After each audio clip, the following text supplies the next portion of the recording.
E sarà la Biblioteca del Mediterraneo ad ospitare domani sera alle 19 la presentazione del romanzo in catalano sull'esodo giuliano-dalmata dell'autrice valenziana Maria Folch. L'evento sarà introdotto dal direttore dell'Espaiul della Generalitat de Catalunya, Joan Adel. Sentiamo l'intervista alla scrittrice.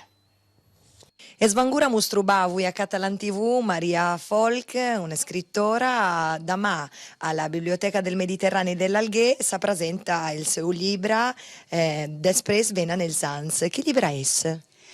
És una novel·la que explica una història d'una historiadora valenciana que coneix un pescador alguerès i descobreixen que tenen moltes memòries en comú. Donc l'Alguer és arrinta d'aquest llibre. Com és l'imatge de l'Alguer que té vostè?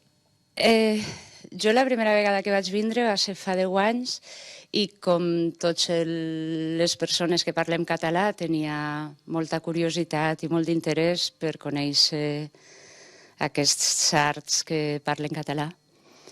I en el primer viatge va néixer la idea d'aquesta història i ja ha vingut 5 vegades. 5 vegades a l'Alguer, com la trobara? Preciosa, i l'altre dia ho deia mig de broma, però no és de broma, aquesta vegada ha vingut a pagar un deute a l'Alguer, perquè si no hagués sigut per l'Alguer no hagués escrit mai aquesta novel·la. Donc la presentació és demà, a che ora? A les 7 de la tarda a la Biblioteca Mediterranea.